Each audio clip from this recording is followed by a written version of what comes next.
దేశంలో అన్ని చేంజ్ అయ్యాయి, మీ నగలు కూడా చేంజ్ చేయండి. మీ పాత నగకు గ్రాముకి 150 రూపాయలు ఎక్స్ట్రా పొంది కొత్త నగలు తీసుకోండి.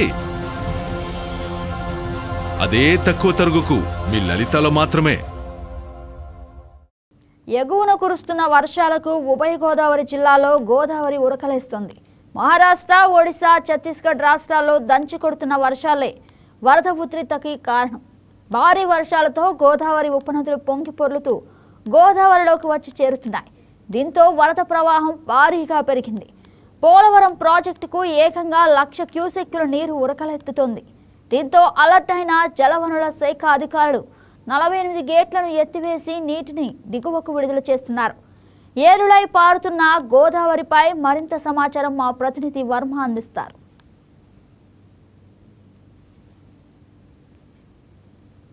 ఏదైతే గోదావరి వరద ఉధృతి ప్రతి గంటకి పెరుగుతూ వస్తుంది. ముఖ్యంగా ఎగువ ప్రాంతాల్లో పెరుగుతున్నటువంటి ఏదైతే మహారాష్ట్ర అలాగే ఛత్తీస్గఢ్ ప్రాంతాల్లో భారీ వరదలు అయితే ప్రస్తుతం కొనసాగుతున్నాయి. అక్కడ కురిసినటువంటి భారీ వర్షాలు అలాగే గోదావరి పరివాహక ప్రాంతం అంతా కూడా ప్రస్తుతం వర్షం పడుతున్న నేపథ్యంలో ఆ నీరంతా కూడా పూర్తిగా కూడా దిగువ ప్రాంతానికి వస్తుంది. దాంతో పాటుగా భద్రాచలం నుంచి భారీగా నీటిని విడుదల చేస్తున్నారు. ఆ నీరంతా కూడా పోలవరం టాపర్ గారికి చేరుకుంటుంది. ఆ తర్వాత అక్కడి నుంచి ధవళేశ్వరం బ్యారేజీకి నీరు విడుదల చేస్తున్న నేపథ్యంలో ప్రస్తుతం గోదావరి వరద ఉధృతి క్రమక్రమంగా పెరుగుతున్న నేపథ్యంలో గోదావరి పరివాహక ప్రాంతం అంతా కూడా ప్రస్తుతం జలమయమైన పరిస్థితులు అయితే ఉన్నాయి. ఇప్పటికే ఇరిగేషన్ శాఖకు సంబంధించి అధికారులందరూ కూడా ప్రజలను అప్రమత్తం చేస్తున్నారు. గోదావరి ఉధృతి పెరుగుతుంది సమీప లంక గ్రామాలు అలాగే గోదావరి పరివాహక ప్రాంతం చేరుతున్నటువంటి గ్రామ ప్రజలు అలాగే ఇళ్లు కూడా మునిగిపోయేటటువంటి పరిస్థితి అయితే ఉంటుంది. ప్రతి సంవత్సరం ఈ జూలై, ఆగస్టు, సెప్టెంబర్ నెలలో వరద ఉధృతి ఎప్పుడూ కొనసాగుతూ ఉంటుంది. పూర్తిగా కూడా ఈ ప్రాంతంలో వర్షాభావ పరిస్థితులు లేకపోయినప్పటికీ ఎగువను కురుస్తున్నటువంటి మహారాష్ట్ర అలాగే పుణె, ఛత్తీస్గఢ్ అలాగే సూరత్ ఈ ప్రాంతాల్లో ఎడతెరిపి లేకుండా 5 రోజుల నుంచి భారీగా వర్షాలు కురుస్తున్న ఆ నేపథ్యంలో పూర్తిగా కూడా దిగువకి ప్రస్తుతం ఎక్కువగా ఉంది. పోలవరం ప్రాజెక్టు సంబంధించి పనులు కూడా ప్రస్తుతం ఆపేసినటువంటి పరిస్థితుల్లో స్టిల్గా కింద ఉన్నటువంటి తాత్కాలిక రహదారి ఏది ఉందో అదంతా కొట్టుకుపోయిన పరిస్థితులు అయితే పోలవరం పనులకు సంబంధించి ఐరన్ సామాగ్రి అంతా కూడా కొట్టుకుపోయిన పరిస్థితులు కూడా ఉన్నాయి. అయితే నిన్నటి నుంచి వరద ఉధృతి గంటకి పెరుగుతా ఉంది. ప్రస్తుతం 11 అడుగులు దాటి ధవళేశ్వరం బ్యారేజీ వద్ద గోదావరి నీటి మొత్తం కొనసాగుతోంది.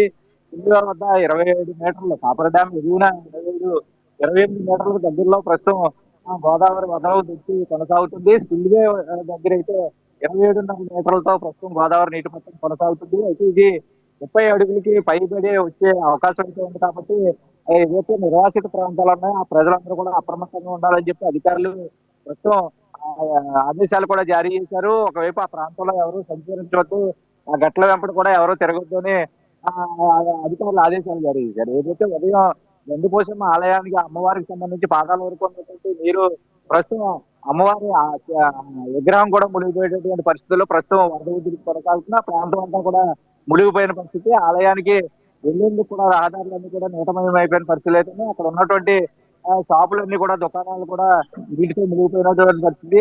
దేవీపట్నం సంబంధించి పోలీస్ స్టేషన్, పాత పోలీస్ స్టేషన్ ఆ ఆవరణలో కూడా ప్రస్తుతం గోదావరి వరద అవుతుంది. అన్ని పుష్కర ఘాట్లు కూడా నీటితో నిండిపోయిన పరిస్థితి అయితే ఉంది. అయితే రాబోయే 3 రోజుల్లో గోదావరి ఉధృతి ధవళేశ్వరం బ్యారేజీ వద్ద 4 అడుగులకు మించి అయితే ప్రవహిస్తుంది. ఖచ్చితంగా కూడా మరొక 4 అడుగుల మేర పెరిగే అవకాశం ఉంది. కాబట్టి అక్కడ వేట సాగించేటటువంటి మత్స్యకారులు ఎవరు పూర్తిగా కూడా ఆ ప్రాంతాల్లో సంచరించవద్దు. ఉధృతి ఎక్కువగా ఉంది కాబట్టి సుడులు తిరుగుతూ వస్తే పడవలు తిరగబడిపోయి ప్రాణాపాయ పరిస్థితులు కూడా వచ్చే అవకాశం ఉన్న నేపథ్యంలో ఎవరు వేటకు వెళ్ళొద్దని కూడా ఇరిగేషన్ శాఖ అధికారులు హెచ్చరికలు జారీ చేశారు. ప్రతి గంటకి కూడా గోదావరి నదికి సంబంధించి వరదకు సంబంధించి ధవళేశ్వరం బ్యారేజీ వద్ద 2 అడుగుల మేర ప్రస్తుతం రీడింగ్ ఉంది. ప్రతి గంటకి అయితే రార్దర్ కాటన్ బ్యారేజీకి సంబంధించి అధికారులు ఎప్పటికప్పుడు సమాచారం కూడా అందిస్తున్న పరిస్థితి అయితే ఉంది. ఏదైనా వరదలు ఇప్పుడు ప్రస్తుతం పొంచి ఉన్న నేపథ్యంలో ధవళేశ్వరం దిగునున్నటువంటి సమీప లంక గ్రామాలు అవ్వచ్చు, అలాగే సమీప గ్రామాల ప్రజలందరూ కూడా అప్రమత్తంగా ఉండాలి. పూర్తిగా కూడా ఆ ప్రాంతాల్లో సంచరించవద్దు. తమకున్నటువంటి పశువులన్నింటినీ కూడా మైదాన ప్రాంతాలకు తీసుకెళ్లాలని చెప్పి అధికారులు ఆదేశాలు జారీ చేశారు. రాబోయే గోదావరి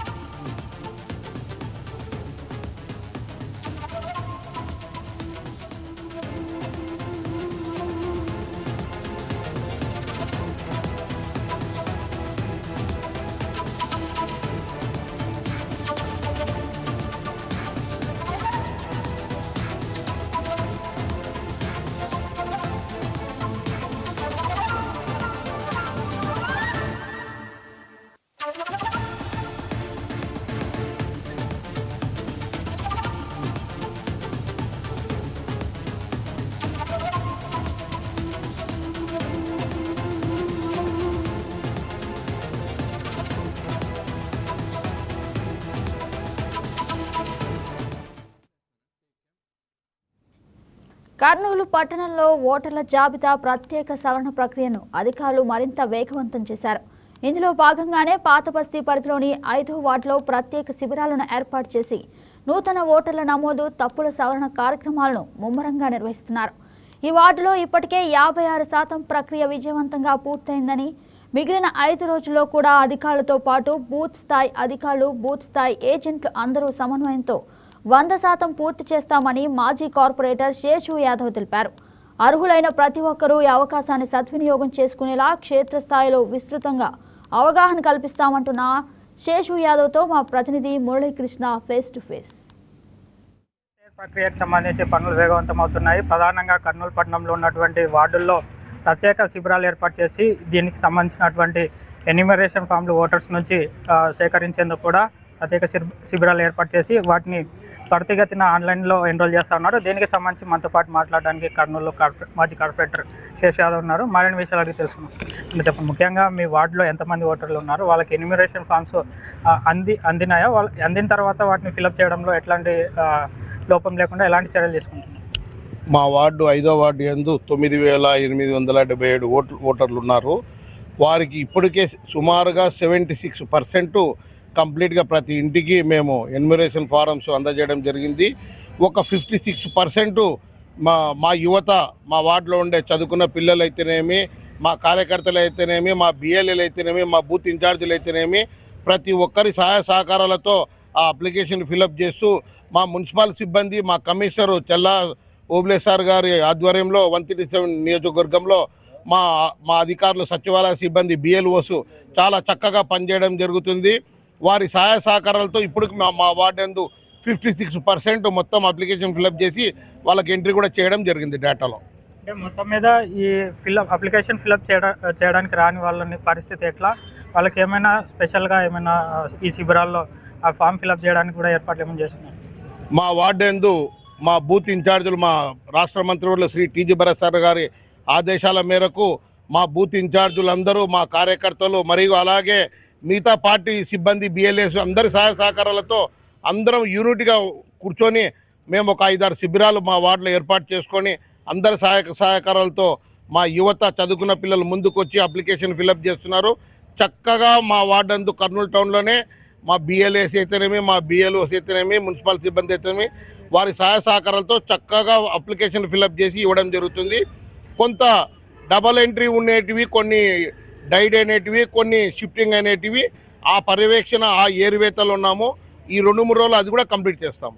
ఇంకా దీనికి సంబంధించి 5 రోజులే గడువు ఉంది. ఈ 5 రోజుల్లో ఇప్పుడు మీ వార్డులో 56% పూర్తయిందన్నారు. ఇది 100% పూర్తవడానికి ఎట్లాంటి చర్యలు తీసుకుంటున్నారు? 100% అయితే జరిగే ప్రసక్తే లేదు. ఎందుకంటే చాలామంది మా వార్డులో దాదాపు ఒక 100 వరకు మేము గుర్తించడం జరిగింది డబల్ ఎంట్రీ. కొందరు చనిపోయిన వాళ్ళు ఉన్నారు, కొందరు ఇంకెక్కడికో షిఫ్టింగ్ అయిపోయి మేము అక్కడ పెట్టుకుంటాం. మేము ఫోన్లు చేయగానే మేము ఒక లెటర్ ఇస్తామండి, మీకు వాట్సాప్లో మేము లెటర్ పంపిస్తాము, మాకు అక్కడనే పెట్టుకుంటాము, మాకు ఇక్కడ ఓటు వద్దని చెప్పి వారు కూడా మాకు తెలపడం జరిగింది.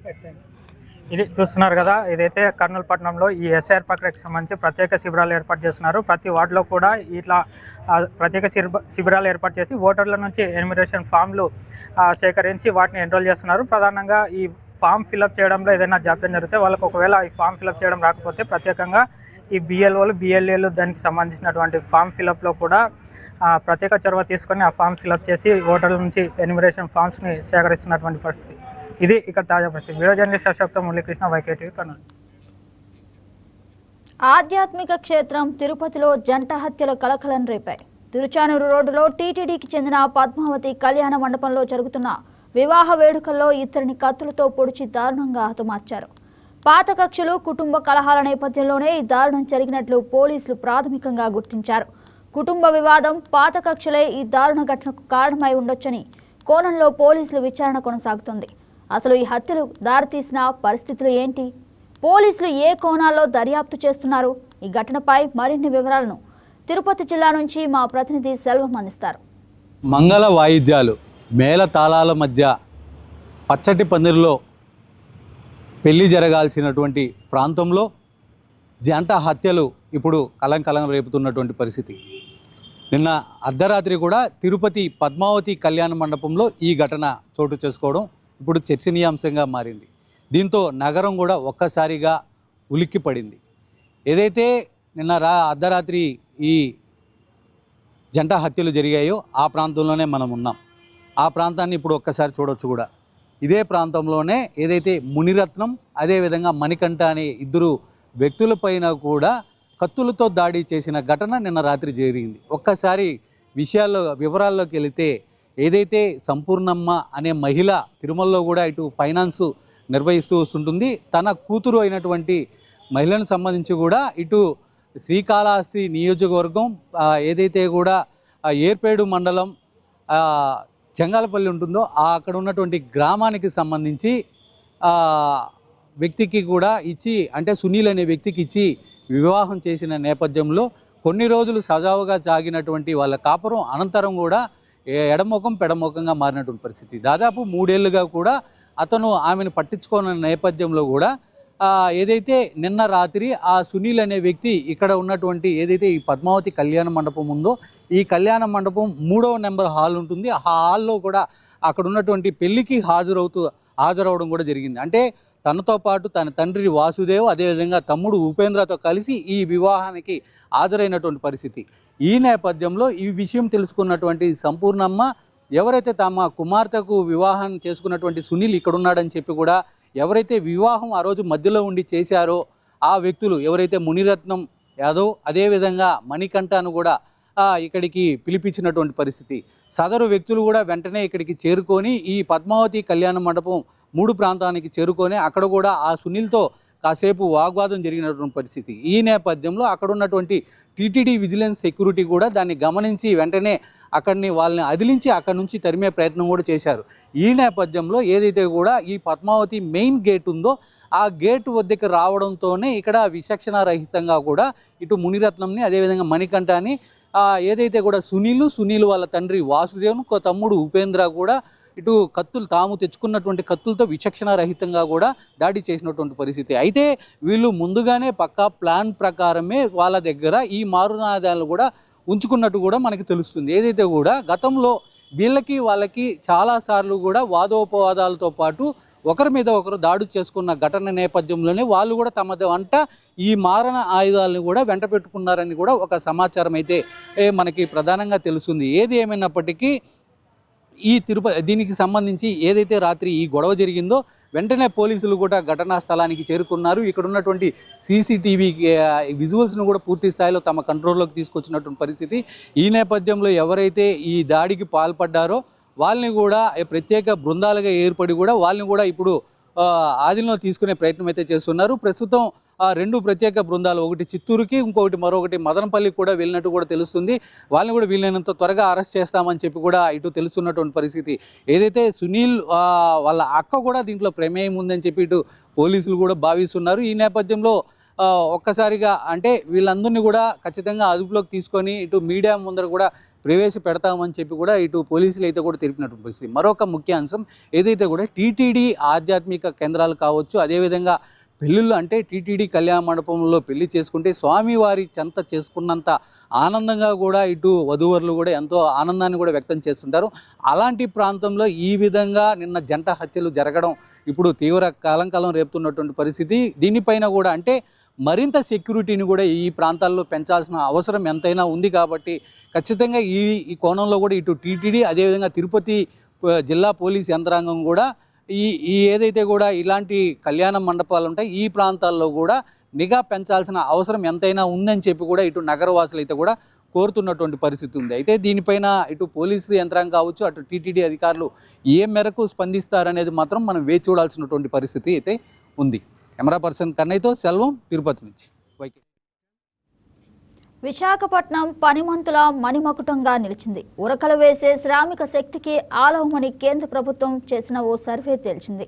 ఈ నగరంలో ఉన్న జనాభాలో 52.8% మంది శ్రామిక శక్తిపై ఆధారపడి పనిచేస్తున్నారు. దేశవ్యాప్త సగటుతో పోలిస్తే విశాఖలోనే పనిచేస్తున్న వారి సంఖ్య ఎక్కువగా ఉంది.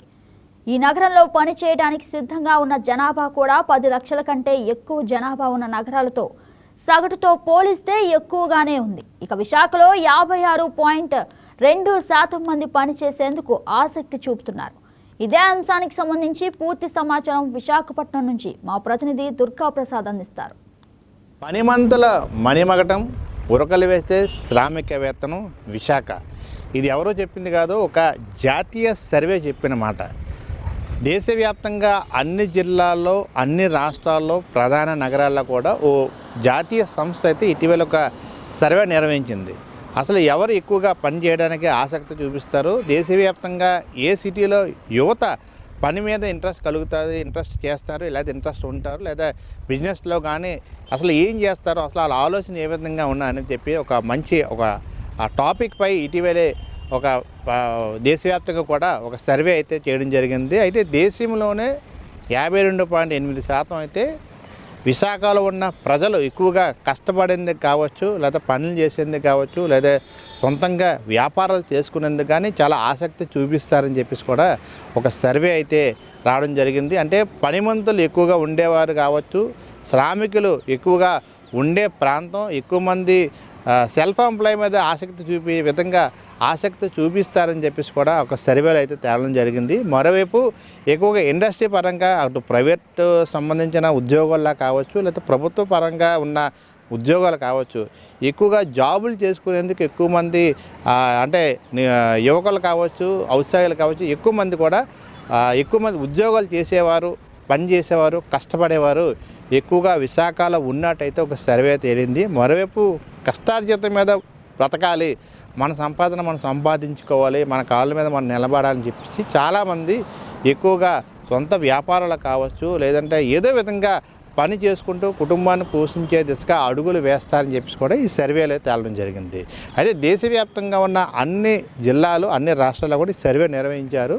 అయితే శ్రామిక సంబంధించిన శక్తి ఏదైతే కార్మికులు కష్టపడేవారు ఎక్కువగా ఉండే ప్రాంతం విశాఖలో కూడా మనం చూడొచ్చు. అటు శ్రీకాకుళం నుంచి కూడా ఎక్కువ మంది వలస వచ్చి విశాఖలో కూడా ఏదో విధంగా ఏదో పని దొరుకుతుంది, ఏదో కంపెనీ కావచ్చు, ఎక్కడో దగ్గర మనం వ్యాపారం చేసుకున్న బతకాలని చెప్పేసి చాలామంది ఉత్తరాంధ్ర ప్రజలు కావచ్చు, చుట్టుపక్కల ప్రాంతాలు కూడా విశాఖ వచ్చి పనిచేసుకునే పరిస్థితి. అయితే దేశంలోని ఇతర రాష్ట్ర ప్రజలు కూడా విశాఖలో పెట్టుబడులు పెట్టడం కావచ్చు, లేదా వ్యాపారాలు ప్రారంభించడం కావచ్చు, ఇలాగ ఏదో విధంగా పనిచేసేవారు, కష్టపడేవారు ఎక్కువగా ఉన్నారు కాబట్టి ఇక్కడ పెట్టుబడులు పెడితే కూడా ఆదాయ వనరులు మెరుగవుతాయని చెప్పేసి కూడా చాలామంది ఇక్కడ కంపెనీలు గొలుపుతున్న పరిస్థితి. ఈ విధంగా ప్రభుత్వ పరంగా కావచ్చు, పరోక్షంగా ప్రైవేట్ కంపెనీలా కావచ్చు, ఏదో విధంగా కష్టపడి సంపాదించుకున్న వారు ఎక్కువగా, పనిచేసేవారు ఎక్కువగా ఇక్కడ ఎక్కువ అని చెప్పేసి కూడా ఈ సర్వేలు తేలడం జరిగింది. మరోవైపు విజయవాడలో కూడా కళాశాలలు కావచ్చు, లేదా కార్మికులు కావచ్చు, ఈ విధంగా భవన నిర్మాణ కార్మికులు కావచ్చు, సొంత వ్యాపారాలు చేసుకునేవారు కూడా వారు కూడా ఒక సర్వే రావడం జరిగింది. అయితే దేశవ్యాప్తంగా ఉన్న అన్ని రాష్ట్రాలు, జిల్లాల్లో అయితే ఎక్కువ మంది పనిచేసి కష్టపడేవారు, కార్మికులు, శ్రామికులు విశాఖ వాసులు అని చెప్పేసి కూడా ఈ జాతీయ సర్వే వెల్లడించింది చెప్పింది. మరోవైపు ఎవరు కూడా ఇక్కడ విశాఖలో చదువుతున్న వారు అయిన తర్వాత ఖాళీగా ఉండే ప్రసక్తే లేదు. ఏదో వ్యాపారం చేస్తూ ఉంటారు, లేకపోతే సొంతగా ఒక పాన్ షాప్ అయినా నడుపుకొని వారి కుటుంబాన్ని పోషించుకునే పరిస్థితి. ఎవరు కూడా ఇక్కడ ఖాళీగా ఉండేవారు ఉండరు. దాదాపు ఏదో ఒక పని చేస్తూ ఉంటారు. అటు ప్రైవేట్ వారు కావచ్చు, లేదా ఇండస్ట్రీ వారు కావచ్చు, ప్రభుత్వ రంగ సంస్థలు అవ్వచ్చు, లేదా ఏదో విధంగా వారు సెల్ఫ్ ఎంప్లాయ్ అయినా చేసుకుంటూ ఏదో విధంగా కష్టపడేవారు ఉంటారు తప్పితే ఇక్కడ ఎవరు కూడా ఈజీగా టైంపాస్ చేసేవారు ఉండరు. ఖచ్చితంగా దేశవ్యాప్తంగా ఉన్న సర్వేలో కూడా ఇదే తేలిన పరిస్థితి. ఈ నేపథ్యంలో ఎక్కువ మంది ఇతర కంపెనీలు కూడా, అంటే ఇప్పుడు రాష్ట్రం అడుగులు వేస్తున్న నేపథ్యంలో, అనేక ఇండస్ట్రీలు వస్తున్న నేపథ్యంలో ఇప్పుడు ఎక్కువ కంపెనీలు కూడా ఉత్తరాంధ్రలో విశాఖ వైపు పెట్టుబడుతున్న ఈ తరుణంలో ఎక్కువ మంది ఇది యువకులు కూడా అదొక సువర్ణ అవకాశంగా మనం చెప్పొచ్చు. ఈ సర్వే వల్ల కూడా అనేక ఇండస్ట్రీస్ కూడా విశాఖలో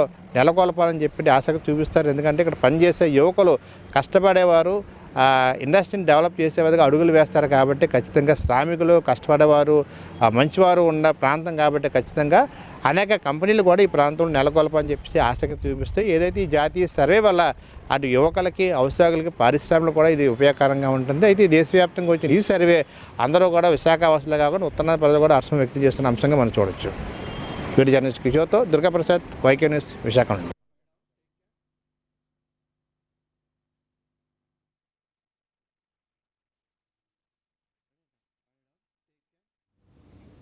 అమరావతిని హరితవనాలు, చెరువులు, కాలువలతో గ్రీన్ అండ్ బ్లూ సిటీగా తీర్చిదిద్దేందుకు అమరావతి అభివృద్ధి సంస్థ ప్రణాళికలు సిద్ధం చేసింది. దీనికోసం 6,974 ఎకరాల్లో పార్కులు, అభివృద్ధి చెట్లు పెంచింది. ప్రధాన రహదారులు, ఎల్పీఎస్ లేఅవుట్ల రహదారులు పక్కన రోడ్ల మధ్యలో కాలువలు, చెరువుల ఒడ్డున పెద్ద ఎత్తున చెట్లు పెంచనున్నారు. రాజధానిలో ఎటు చూసినా నయనానందం కలిగించేలా కసరత్తు చేస్తుంది. భవిష్యత్ తరాలకు ఆదర్శ రాజధానిగా అమరావతిని నిలబెట్టే దిశగా ప్రభుత్వం అడుగులు వేస్తుంది. దీనిపై మరింత సమాచారం మా కరెస్పాండెంట్ హారిక అందిస్తారు. కేవలం ఆంధ్రప్రదేశ్కి రాజధానిగా కాకుండా వినూత్నంగా కొత్త కాన్సెప్ట్తో ముందుకు రాబోతోంది. గ్రీన్ థీమ్ అండ్ బ్లూ థీమ్తో ముందుకు రాబోతుంది. అంటే ఒకవైపు చెట్లని కాపాడుకుంటూ అలాగే కృష్ణా నది మధ్యలో ఒక సుందరమైన రాజధాని నిర్మించాలనే ముఖ్య ఉద్దేశంగా ఈ రాజధాని ఉండబోతోంది. ప్రతి రాజధానిలా కాకుండా ఇక్కడ ప్రతి ఒక్కళ్ళు ఒక పచ్చని వాతావరణంలో నివసించేందుకు, అలాగే భవిష్యత్తులో పెరుగుతున్న రాజధానిలో అలాగే జనాభా కూడా పెరుగుతుంది. సో భవిష్యత్తులో నీటి సమస్యలు, అలాగే చెట్లకు సంబంధించిన ఎలాంటి సమస్యలు, వాతావరణ సమస్యలు ఎలాంటిది రాకుండా ఉండేందుకు ముందుగా అంచనాలు వేసి ఈ green theme and blue theme అమల్లోకి తీసుకురావడం జరుగుతుంది. అయితే ఏదైనా అనుకోగానే జరిగిపోదు. గతంలో అమరావతికి సంబంధించి చంద్రబాబు నాయుడు ఎన్నో ప్రణాళికలు చేశారు. అయితే తర్వాత వైసీపీ ప్రభుత్వం రావడంతో అమరావతి డెవలప్మెంట్స్ అనేవి ఎక్కడికక్కడే ఆగిపోవడం జరిగింది. ఎలాంటి ఎదుగుదల లేకుండా సుమారు 15 ఏళ్ళ వెనక్కి అయితే వెళ్ళిపోవడం జరిగింది. అయితే మళ్ళీ కూటమి ప్రభుత్వం అధికారంలోకి వచ్చాక అభివృద్ధి అలాగే సంక్షేమ పథకాలు వేగంగా పరిగెత్తడం జరుగుతుంది. అయితే ప్రతి ఒక్క కన్స్ట్రక్షన్, ప్రతి ఒక్కటి అమరావతి రాజధానిగా డెవలప్ చేసేందుకు అమరావతి మాత్రమే కాకుండా ప్రతి ఒక్క జిల్లాకి ఏదో ఒక ప్రత్యేకత అనేది ఉండేటట్టు ఈ ఆంధ్ర రాష్ట్రం అనేది దూసుకెళ్తుంది. అయితే ఇందులో భాగంగానే గ్రీన్ అండ్ బ్లూ థీమ్ తీసుకురావడం జరుగుతుంది. ఒకవైపు చెట్లని నడిచే దారిలో ఫుడ్ ట్రాక్లు అనేవి ఏర్పాటు చేయడం, అలాగే గ్రీన్ ఫారెస్ట్లు అనేవి ఇంకా పెంపొందించడం, హైవేల దగ్గర చెట్లు అనేవి పెంచడం. దీని ద్వారా కాలుష్యాన్ని చాలా మటుకు అరిగట్టే అవకాశం కూడా ఉంటుంది. అలాగే నీటికి సంబంధించి వాటర్ బెడ్లు అనేవి ఏర్పాటు చేయడం, అలాగే నీటి వనరులు ఇంకా పెంచే విధంగా, భూగర్భ జలాలు పెరిగే విధంగా కూడా ప్రణాళికలు కూడా సిద్ధమవుతున్నాయి. దీని ద్వారా భవిష్యత్తులో ఇక్కడ నివసించే వాళ్ళకి ఎలాంటి ఇబ్బందులు లేకుండా ఆదర్శ రాజధానిగా ఉండేందుకు తగిన ప్రణాళికలన్నీ ఇప్పటి నుంచే ఏర్పాటు చేయడం జరుగుతుంది. అయితే ఈ థీమ్లు అనేవి అమలు చేయడానికన్నా ముందు ప్రస్తుతం కొన్ని ప్రాజెక్టులు అయితే అమరావతిలో జరుగుతున్నాయి. రోడ్లు, డ్రైనేజీలకు సంబంధించి మౌలిక సదుపాయాలన్నీ క్లియర్ చేసుకుంటూ వెళ్తే తర్వాత ఈ green theme and blue theme అయితే పూర్తిగా అమల్లోకి తీసుకొచ్చే అవకాశం కూడా కనబడుతుంది. అయితే విజన్ 2047 అంటే 2047 నాటికి అమరావతి అనేది ఒక స్థాయిలో స్వర్ణాంధ్ర, స్వచ్ఛాంధ్ర పేరుతో కూడా ఎన్నో కార్యక్రమాలు చేపట్టడం జరుగుతుంది. సో 2047 నాటికి ఆంధ్ర రాష్ట్రం అనేది ప్రపంచ స్థాయిలో ఒక మంచి గుర్తింపు తెచ్చుకునేలాగా ఎదగబోతోందని కూడా సీఎం చంద్రబాబు నాయుడు చెప్పడం జరుగుతుంది. దీనికి సంబంధించి ఆంధ్ర రాష్ట్రంలో అమరావతి రాజధానిగా ఎదిగేందుకు ప్రతి ఒక్క శాఖతో దానికి సంబంధించిన ప్రణాళికలు అనేవి ఏర్పాటు చేయడం జరుగుతుంది. గ్రీన్ ఎనర్జీని, గ్రీన్ ఫారెస్ట్లు పెంచే విధంగా, అలాగే నీటికి సంబంధించి కూడా అన్ని ఇంప్రూవ్మెంట్స్ చేసే ప్రయత్నంగా అడుగులు వేస్తోంది. అయితే దీని ద్వారా కేవలం నగరం అభివృద్ధే కాకుండా పర్యాటక రంగానికి సంబంధించి కూడా ఎంతో అభివృద్ధి జరుగుతుంది. ప్రపంచ స్థాయిలో నుంచి వచ్చి టూరిజం ఇంకా అభివృద్ధి చెంది ఆంధ్ర రాష్ట్రానికి ఇంకా ఎంతో ఆర్థికంగా మెరుగుపడే అవకాశం కూడా ఉండబోతోంది. సో దీనికి సంబంధించి ప్రతి ఒక్కళ్ళు దీని మీద పనిచేయడం జరుగుతుంది. అయితే ఆంధ్ర రాష్ట్రంలో కూటమి ప్రభుత్వం ఎలాంటి అభివృద్ధి కార్యక్రమాలు చేస్తున్నా విమర్శించేందుకు వైసీపీ వాళ్ళు రెడీగా ఉంటారు. ఈ నేపథ్యంలోనే అమరావతి రాజధానిగా అనుకున్నప్పుడు ఇది వర్షాలు వచ్చినప్పుడు మునిగిపోతుందని, అమరావతిలో ఎలాంటి అభివృద్ధి ఉండదు అని అయితే ఎద్దేవా చేయడం జరిగింది. దీనికి దీటుగా అమరావతిని ఒక స్థాయిలో నిలబెట్టే ప్రయత్నంగా అయితే ప్రణాళికలు జరుగుతున్నాయి. దీనికి సంబంధించి ఎన్నో ప్రాజెక్టులు ఆంధ్ర రాష్ట్రానికి తీసుకోవడం జరుగుతుంది. అది సీఎం చంద్రబాబు కానీ, లోకేష్ కానీ విదేశీ పర్యటనలో భాగంగా ప్రతి ఒక్క ఇన్వెస్టర్స్తో మాట్లాడి ఆంధ్ర రాష్ట్రంలో డెవలప్మెంట్కి తగిన అన్ని ఏర్పాట్లు ఇక్కడ ఉన్నాయని, ఒక్కసారి ఇక్కడ ఇన్వెస్ట్ చేసే వాళ్ళకి ఒక భరోసా కల్పిస్తే భవిష్యత్తులో ఎన్నో ఇన్వెస్ట్మెంట్లు ఇక్కడికి వస్తాయని అయితే ఒక భరోసా క్రియేట్ చేస్తున్నారు. గతంలో ఎవరన్నా ఇన్వెస్ట్ చేయడానికి వస్తే వాళ్ళని తరిమి కొట్టే ప్రయత్నం చేశారు. కొంతమంది అయితే ఆంధ్ర రాష్ట్రంలో ఇన్వెస్ట్మెంట్స్ వేస్ట్ అని అయితే చెప్పడం జరిగింది. అలాంటి వాళ్ళని కూడా ఒప్పించి ఆంధ్ర రాష్ట్రంలో ఎన్నో కొత్త కంపెనీలు ఇన్వెస్ట్ చేసే విధంగా విధంగా అయితే డెవలప్మెంట్ జరుగుతుంది. సో ఈ నేపథ్యంలోనే గ్రీన్కి సంబంధించి, బ్లూకి సంబంధించి ఎన్నో ప్రణాళికలు, వాటికి సంబంధించిన ప్రాజెక్టులు కూడా భవిష్యత్తులో తీసుకురావడం జరుగుతుంది.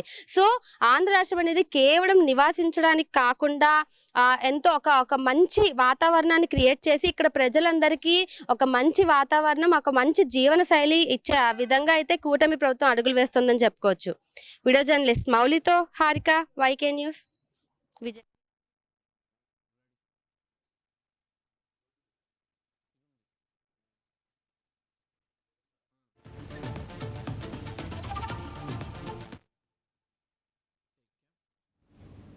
విజయవాడలో ప్రముఖ నటి యాంకర్ అనసూయ భరద్వాజ్ సందడి చేశారు. శుభప్రదం సారీ షోరూమ్ను ఆమె ప్రారంభించి అభిమానులను అలరించారు. అనసూయను చూసేందుకు పెద్ద సంఖ్యలో అభిమానులు తరలివచ్చి సెల్ఫీలు, ఫోటోల కోసం పోటాపోటీగా ఆమె అందరికీ అభివాదం చేస్తూ ఆప్యాయంగా పలకరించారు. చీరలు ధరించడం తనకు ఎంతో ఇష్టమని, భారతీయ సంప్రదాయ వస్త్రాల్లో చీరకు ప్రత్యేకమైన అందం, గౌరవం ఉంటుందని చెప్పారు. అభిమానులు ఆసక్తిగా ఎదురుచూస్తున్న పుష్ప 3 గురించి స్పందిస్తూ ఆ సినిమా కూడా త్వరలోనే ప్రేక్షకుల ముందుకు వచ్చే అవకాశం ఉందని తెలిపారు. అందుబాటు ధరల్లో వినియోగదారులకు మంచి కలెక్షన్ అందుబాటులో ఉందని ప్రశంసించారు. కార్యక్రమంలో షోరూమ్ యాజమాన్యం, స్థానిక ప్రముఖులు, అభిమానులు పెద్ద సంఖ్యలో పాల్గొన్నారు. విజయవాడ మీడియా ప్రతినిధులందరికీ కూడా thank you for being patient. And చాలా హ్యాపీగా ఉంది ఈరోజు. దమ్మున్న శుభప్రదం విజయవాడలో లేడీస్ ఫస్ట్, ఫ్యాషన్లో best. I'm extremely happy to be here today to participate in the grand launch. And మన సత్యనారాయణ అలక గారు, మనందరం ఇష్టంగా సత్యబాబు గారు అని పిలుచుకుంటాం, ఆయన సతీమణి సునీత గారు, అలాగే గణేశ్వర్ గారు అలక, అండ్ దెన్ సునీత గారు, భవానీ గారు, and then Rohan Alaka, this entire family. అసలు డిఎన్ఏ టెస్ట్ అవసరం లేదు చూస్తుంటే, బట్ కొంచెం కన్ఫ్యూజన్ మీ ఇద్దరు విషయంలోనే. తోడికోడలు అనుకున్నా కానీ అత్తగారంట. ఇంత స్టైలిష్ అత్తగారు ఉంటే ఇలాగే ఉంటుంది. మీలాగనే విజయవాడలో ప్రతి ఫ్యామిలీ ఫ్యాషనబుల్గా అయిపోవాలి మన శుభప్రదం వచ్చిన తర్వాత. Extremely surprised with the prizes చెప్తున్నా. అఫ్ కోర్స్ కొత్త షాపింగ్ మాల్ కాంపిటీషన్ ఉంటుంది, ఇంత సెంటర్లో తీసుకొచ్చారు అంటే మోడల్స్, కలెక్షన్ ఓ రేంజ్లో తీసుకొస్తారు. కానీ ప్రైజెస్ ఏవైతే ఉన్నాయో నేను ఫెయిల్ అయిపోయాను. గెస్ ద గేమ్ అనేదో అన్నారు ఇందాక. అసలు నేను 18,000 అని చెప్తే అది 2,800 రూపాయలు ఎంతో. So beautiful collections. చాలా జెలస్గా ఉంది నాకు విజయవాడలో వనితల కోసం. మేబీ నేను ఎప్పుడో ఇలా ఏదో బుర్కానో లేదా మాస్క్ పెట్టేసుకొని వచ్చేసి షాపింగ్ చేసేస్తాను డెఫినెట్గా. అంత బాగున్నాయి ఇక్కడ. This is the 4th store. ఇంతకుముందు ఐ థింక్ నల్లగొండలో చేసి, and then Guntakal, first one was Guntakal. So చాలా తక్కువ కాలంలోనే 4th స్టోర్లోనే ఎక్స్క్లూజివ్ విమెన్స్ కలెక్షన్స్తో మన విజయవాడకు తీసుకొచ్చినందుకు congratulations to Vijayawada and also to Shubhapradam. Thank you for having me, and I'm extremely happy to be associated today with Shubhapradam. Metro News updates చూస్తూనే ఉండండి YK News.